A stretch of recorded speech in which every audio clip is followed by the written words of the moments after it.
Okay. Hello, good afternoon everyone. My name is Laura Albright and I'd like to welcome you to the second part of my three-part seminar, Healthy Food is Safe Food.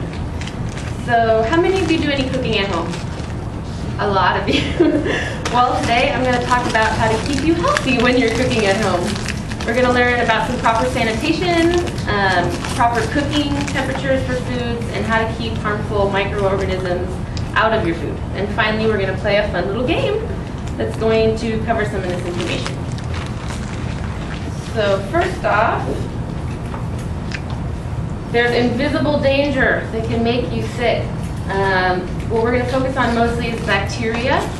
That's the most common cause of food poisoning. And there's parasites, mold, toxins, contaminants like chemicals, and allergens. Some of the usual suspects. Salmonella, I'm sure most of you have heard of. It's in poultry, raw meat, dairy, and eggs. Campylobacter is also in raw chicken and undercooked meat, under-pasteurized milk.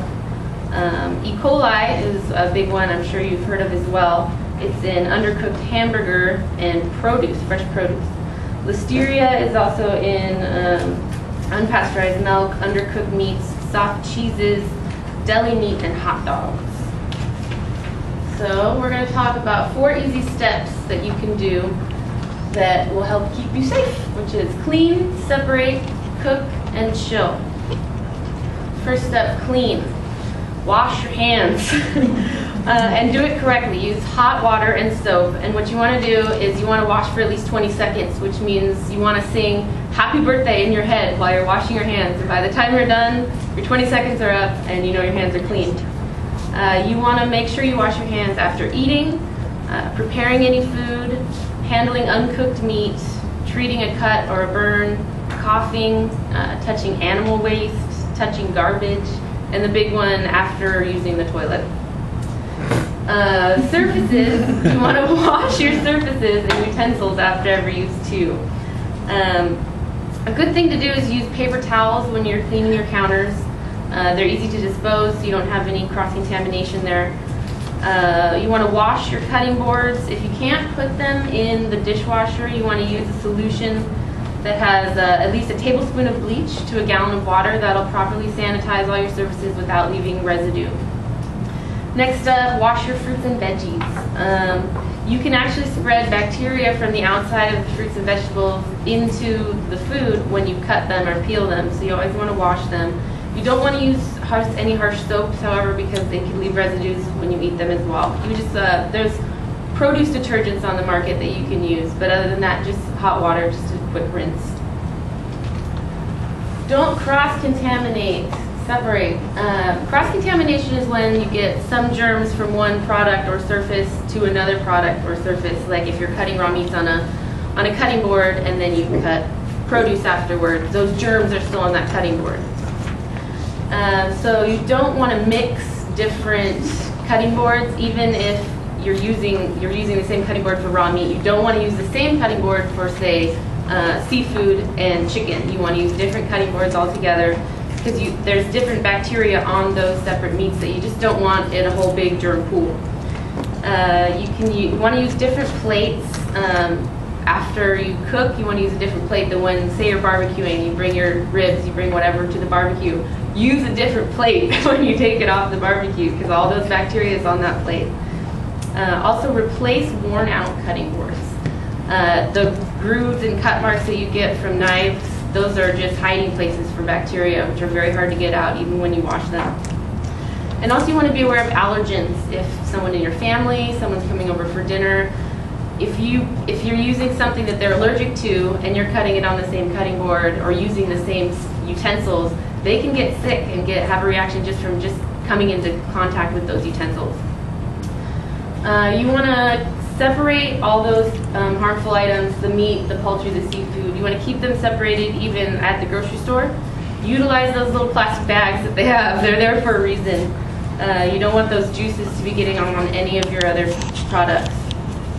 Also, when you go to the grocery store, it's a good idea to get your refrigerated and frozen items last.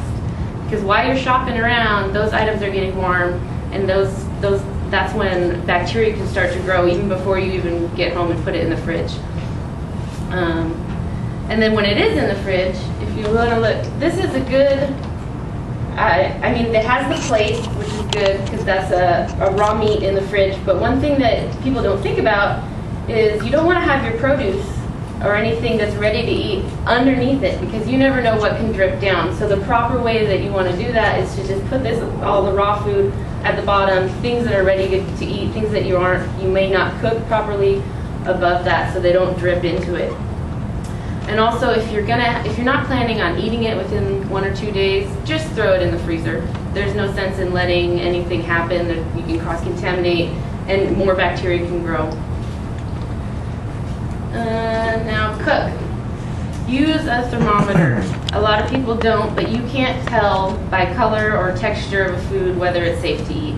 You have to get it hot enough to kill all the harmful bacteria.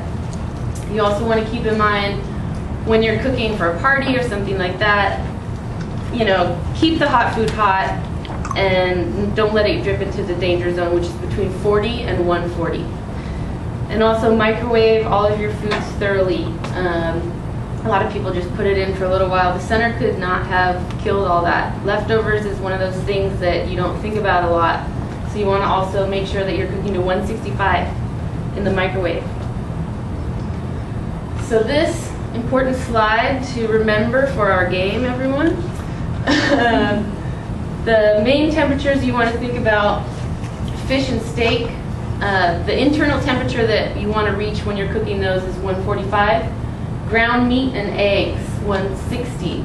And then poultry and leftovers, you want the internal temperature to reach 165 out of the danger zone, which is 40 to 140. So cold foods under there, hot foods above there. Anything in here, you're risking bacterial growth. Refrigerate. So if you have any perishable items or leftovers, you want to refrigerate them within 2 hours, or if it's in the summer months, cut it down to 1 hour because it's hotter out.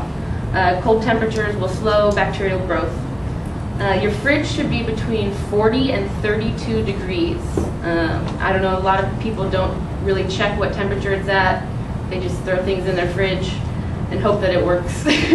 So you want to maybe monitor that once in a while. Hopefully it's between 40 and 32. Freezer 0 and below. Don't overstuff your fridge, because the way your fridge works is cold air has to circulate. If you're stuffing everything in there, it's not going to get around, and the temperatures are going to be different in different parts of your fridge. When thawing foods, don't just leave it out on the counter. That's also a bacterial no-no. You want to thaw things out in the fridge. You can do it in cold water, you can do it in the microwave, or you can just cook straight from a frozen item. But you have to keep in mind when you're cooking from frozen, it's going to increase your cook time about 50%. And then know when to throw things away. You always want to keep in mind the dates, the labels. You want to check on that, because you can't tell by smell or look of something all the time if it's gone bad. It's not a fun guessing game to play because you'll get sick. So just keep in mind, and if there's any doubt, just throw it out. So now I want to play a little game. In this game, this is a thermometer over here. It has 2 arrows next to each. There's 3 temperatures, 145, 160, and 165. And then I have these game pieces. One will go on either side. So this here is a steak. Who wants to tell me what temperature to cook the steak? You had your hand up first. Come on. 165. Come on down. Come on. Go ahead and place that where it's supposed to go. Actually, steak goes at 145. Because it's not a ground product and it's not a poultry product, the bacteria doesn't actually go inside of it. So steak can actually be going down to the 145. Rare meat, I love it. This, anyone guess what this is? Good job. Sausage and some hamburger patties. So we're going to go ground meat. Who wants to tell me ground meat? You want to come up?